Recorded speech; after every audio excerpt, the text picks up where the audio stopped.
साहिर जिंदगी को अपने साथ लेकर वापस ऑफिस की तरफ आ रहा था, पर जिंदगी उससे कुछ नाराज नाराज बैठी थी।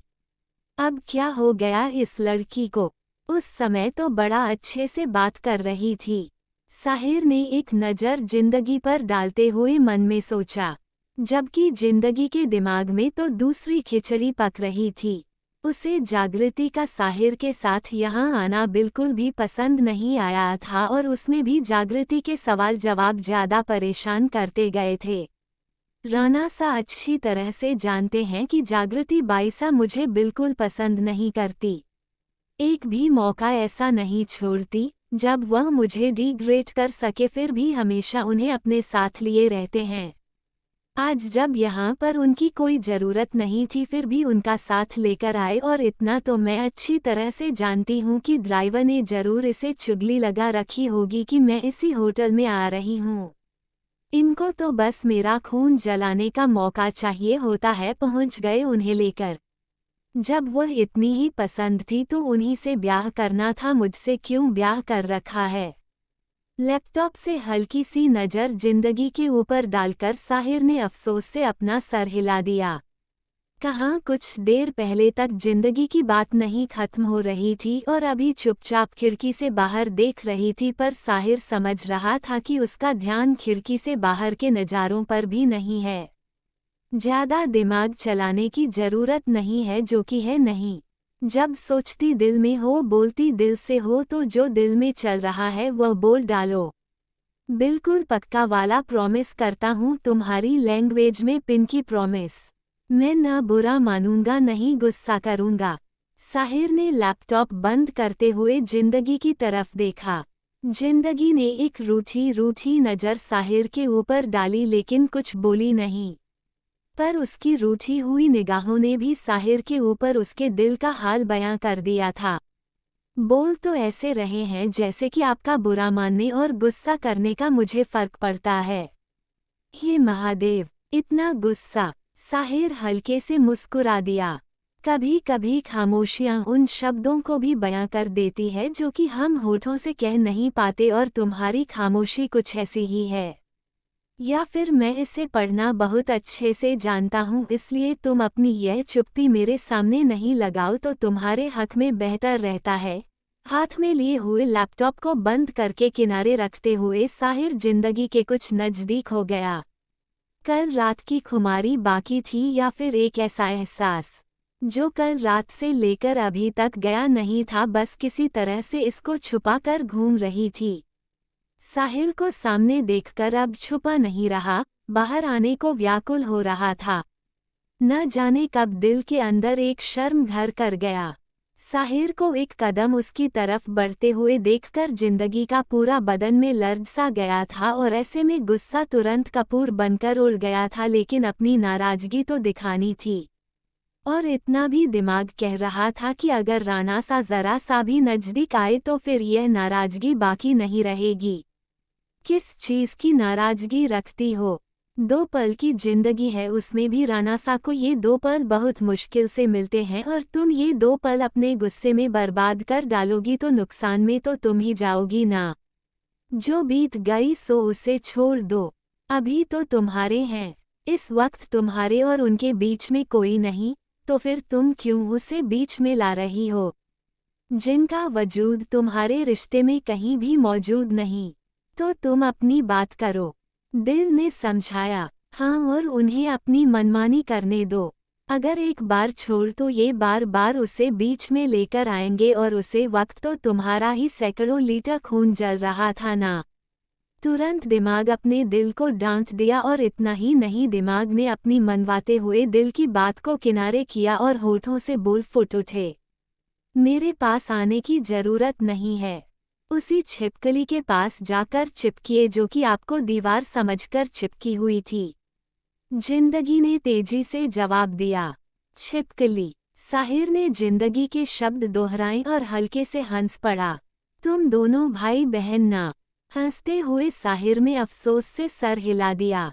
जिंदगी ने अपनी आंखें छोटी करके उसकी तरफ देखा, लेकिन वो कुछ समझ पाती उसके पहले ही साहिर ने एक हाथ बढ़ाकर उसे अपने नज़दीक कर लिया। जिंदगी साहिर के बाहों में कसमस आई, लेकिन वहां से निकलने का रास्ता कोई मौजूद ही नहीं था। साहिर की पकड़ मजबूत थी और गाड़ी में ऐसी कोई जगह नहीं थी जहां से कि बाहर निकाला जा सके। जिंदगी ने नाराज नाराज नजरें फेर ली। अर्जुन भी उसे छिपकली कहता है। उद्धरण चिन्ह। हाँ, तो उनकी हरकतें ऐसे ही है। जिंदगी में तेजी से जवाब दिया। और तुम्हारी हरकतें बिल्कुल बच्चों जैसी। बिल्कुल भी नहीं बदली। जो दिल में रहता है वह जुबान पर आते एक सेकंड का टाइम नहीं लगता।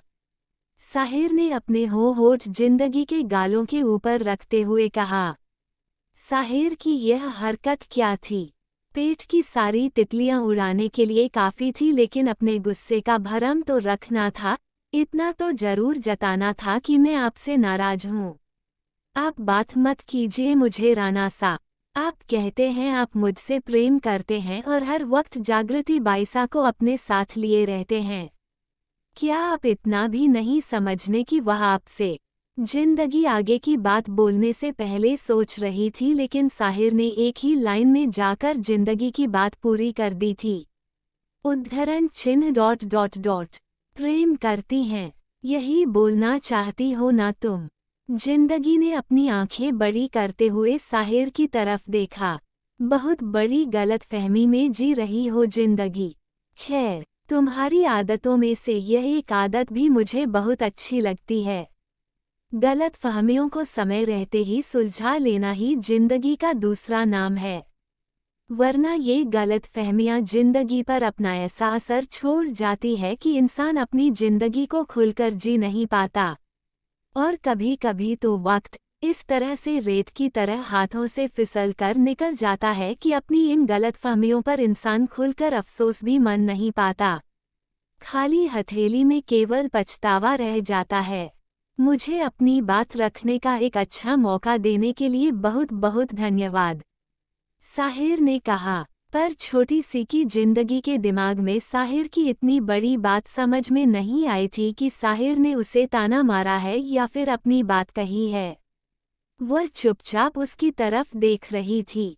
तुम जैसा सोच रही हो वैसा ऐसा कुछ नहीं है। उससे मुझे कोई प्रेम नहीं है।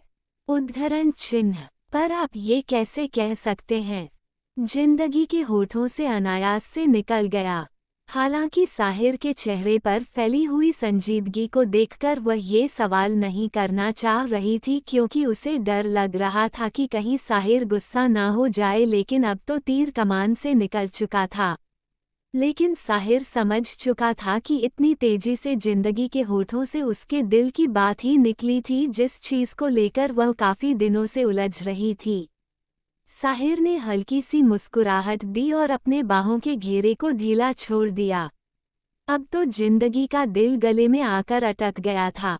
उसे ऐसा लगा जैसे कि साहिर नाराज हो गया है, इसलिए उसने साहिर के बाहों से निकलने की बिल्कुल भी कोशिश नहीं की, बल्कि अपने सवाल के जवाब के लिए साहिर का चेहरा देख रही थी, या फिर इसलिए देख रही थी कि वह देख सके कि साहिर कितना गुस्सा है। पर साहिर के चेहरे पर कोई भाव नहीं थे। Enjoy reading. मोहब्बत थी तो चांद अच्छा था, उतर गई तो दाग भी दिखने लगे। साहिर के होठों से निकला। साहिर की बात पर जिंदगी के 14 तबके रोशन हो गए थे। यानी कि रानासा को जागृति बाईसा से मोहब्बत थी, जबकि जिंदगी के हालात से अनजान साहिल अपनी ही धुन में बोलता जा रहा था।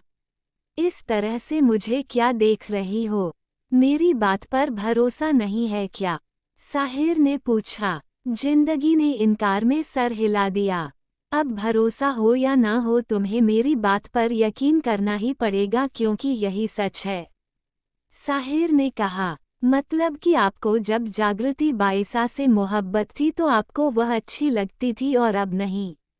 जिंदगी ने पूछा। लहजे में यूं बेयकीनी और बेएताबारी थी कि साहिर ने झटके से उसकी तरफ देखा और जिंदगी का चेहरा देखकर अफसोस हुआ। तुम कब बातों को सही ढंग से समझाना सीखोगी जिंदगी? साहिर ने लगभग अपना सर पीटने के अंदाज में कहा। उसकी हालत को देखकर ऐसा ही लग रहा था कि अगर उसका बस चलता तो वह चलती गाड़ी से कूद जाता या फिर कहीं ना कहीं दीवार में सर लड़ा ही देता। नहीं नहीं, मेरा कहने का यह मतलब नहीं था कि मुझे आपकी बात पर भरोसा नहीं है। बस मैं ये सोच रही थी कि आपको ऐसा क्यों लगा कि उन्हें आपसे प्रेम नहीं है जबकि सबको यही लगता है। साहिर के बदलते हुए मूड को देखकर अब जिंदगी से आगे कुछ बोला ही नहीं जा रहा था। सबको यही नहीं लगता, सिर्फ तुम्हारे ही दिमाग में ही ये नायाब ख्याल आता है। बाकी कोई तुम्हारी तरह बेवकूफ नहीं है, अर्जुन भी नहीं, साहिर ने कहा। लेकिन तभी साहिर के दिमाग में एक बात आई कि कहीं बेवकूफ कहने पर जिंदगी चिढ़ ना जाए। उसने तुरंत जिंदगी की छोटी सी नाक को पकड़कर हिलाया। हाँ, ये बात तो सही है कि मैं ये सब चीज़ समझ नहीं पाती। दुनियादारी और दोहरे चेहरे मेरे समझ में नहीं आते। भगवान की दया से मेरी फ्रेंड सर्कल भी ऐसे ही है जिसमें कोई ऐसा नहीं है। बस गिनती के लोग हैं और वह सब मेरे अपने हैं जो मुझे कभी धोखा नहीं दे सकते, वरना मम्मी भी बोलती है कि मैं लोगों में अच्छे से सही गलत का फर्क नहीं कर पाती। पर मैं सच कह रही हूँ, जागृति बाई साहब को लेकर मेरे दिल में ये ख्याल गलत नहीं है। मैंने ऐसा कई बार महसूस किया है। मेरा सिक्स सेंस उनको लेकर कभी भी कोई गलत अलार्म नहीं देता। हमारी शादी से पहले की बात और थी, लेकिन हमारी शादी के बाद तो मुझे और ज्यादा लगने लगा है। उद्धरण चिन्ह, क्या लगने लगा है? जरा मैं भी तो जानूं। साहिर ने पूरी दिलचस्पी के साथ जिंदगी की तरफ देखते हुए पूछा। एक पल के लिए तो जिंदगी चुप हो गई, क्योंकि उसे ऐसा लगा जैसे साहिर उसका मजाक उड़ा रहा है, लेकिन बात साहिर की थी। वह अपनी शादीशुदा जिंदगी में जागृति नाम के बवाल को लेकर कोई भी टेंशन नहीं रखना चाहती थी। अभी तो जुम्मे 8 रोज हुए थे भैया इस शादी को। इस 8 रोज में उसने 8 करोड़ से भी ज्यादा खूबसूरत सपने देखे थे जिसे उसे आने वाले 80 सालों में पूरा करना था। बस 8 मिनट के इस बवाल के कारण वह उन्हें चूर चूर होने तो दे नहीं सकती थी, और वह भी किसी दूसरी नहीं तीसरी के चक्कर में। क्या हुआ, अब बोलोगी भी? क्या सोचने लगी? साहिल ने जिंदगी की तरफ देखते हुए कुछ शरारत के साथ पूछा। जिंदगी ने एक नज़र साहिर पर डाली और अपने दिमाग में सारा जोड़ घटाव लगाने लगी। बात चूंकि साहिर के सामने कर रही थी, इसलिए जो बोलना था उसकी रूपरेखा तेजी से दिमाग में बनाने लगी। वरना राणा सा को उसका मजाक बनाकर उड़ाते हुए 8 सेकंड का टाइम नहीं लगा था। जिंदगी ऐसे ही थी, सीधी और सिंपल। उसे बेवजह का सर दर्द और झंझट पसंद नहीं था, और साथ में वह दूसरों से भी यह उम्मीद ही लगा बैठी थी कि वह भी उसे बेवजह का सर दर्द और टेंशन नहीं देंगे। लेकिन ये दुनिया इतनी सीधी होती कहाँ है, जिसके कारण जिंदगी के सर में इस जागृति के नाम से टेंशन के मारे दर्द होने लगा था। वह भगवान का शुक्र था कि उसकी जिंदगी में राणा सा जैसे समझदार इंसान थे जो कि प्रॉब्लम को सर का दर्द बनने से पहले ही हवा में उड़ा देते थे। और अब आज जब राणा सा ने खुद आगे बढ़कर जिंदगी से उसकी प्रॉब्लम पूछी थी, तो जिंदगी बिना आगे पीछे की चिंता किए हुए पूरी वाचाल बनाकर अपना दिल खोलकर उनके सामने रख रही थी। आफ्टर ऑल बात साहिर सिंह राणा की थी। जिंदगी के राणा सा, उसकी सबसे बड़ी संपत्ति, उसकी सबसे बड़ी रियासत उसके राणा सा थे। उसकी पूरी मिल्कियत केवल राणा सा में ही सिमटी हुई थी। बात भी सही थी, बिना राणा की रानी कैसी? और अपनी चीजों की सुरक्षा करना तो हर किसी का कर्तव्य है, और राणा सा को लेकर जिंदगी इतना बड़ा रिस्क नहीं ले सकती थी। इसलिए जितना हो सके इस जागृति नाम के बावल से उसे राणा सा को दूर रखना था, चाहे इसके लिए आज राणा सा से झगड़ा ही क्यों न करना पड़ जाए। पर आज वह जागृति की पूरी चिट्ठी साहिर के सामने खोल कर ही रहेगी। इतना कुछ दिमाग में जिंदगी की खिचड़ी पककर तैयार हो चुकी थी, और अब वो खिचड़ी साहिर के सामने परोसे जाने वाली थी। देखिए, आप मेरी बात का मजाक मत उड़ाएगा। मुझे जो जैसा लग रहा है वही मैं आपको बता रही हूँ। जिंदगी ने अपनी नजरों से साहिर को तौलते हुए कहा, मैं भी तो यही चाहता हूँ कि तुम अपना दिल फ्री होकर खोलकर मेरे सामने रखो। पता तो चले इस छोटे से दिल और नामौजूद दिमाग में क्या क्या चलता है। साहिर भी रिलैक्स होकर सुन रहा था। मुझे ऐसा लगता है जैसे कि वो मुझे बहुत ज़्यादा नापसंद करती हैं, उन्हें मेरे हर एक काम से प्रॉब्लम होती है, चाहे वह मेरा काम उनके फेवर में ही क्यों ना हो। और ऐसा लगता है जैसे कि वह मुझे इसलिए नापसंद करते हैं क्योंकि मैं उनकी जगह पर हूँ। जिंदगी साहिर की आंखों में देखकर डरते डरते बोली। डर इसलिए लग रहा था कि यह उसकी खुद की कैलकुलेशन थी जिसको साहिर मिनट में खारिज कर सकता था, और ऐसा हुआ भी। साहिर ने इनकार में सर हिला दिया। कोई किसी की जिंदगी में कोई भी किसी की जगह नहीं ले सकता। जिंदगी में हर की जगह अलग अलग है। पहले यह बात तो तुम अपने दिमाग में बिठा लो। मेरी जिंदगी में तुम्हारी जगह शुरू से थी और अब तुमने अपनी जगह पर पूरी मजबूती से पूरे हक के साथ अपना अधिकार ले लिया है, तो यहाँ से तुम्हें कोई भी नहीं हटा सकता। कोई भी नहीं। साहिर के शब्द थे या फिर जिंदगी के रेगिस्तान बने हुए दिल पर ठंडी फुहारें थी। बेयकीनी का बादल ऐसे फटा कि होठों से निकल ही गया। कोई भी नहीं, नहीं, कोई भी नहीं। और यहाँ पर कोई भी का मतलब कोई भी से है, यहाँ तक कि उसे कोई भी, मैं भी शामिल हूँ।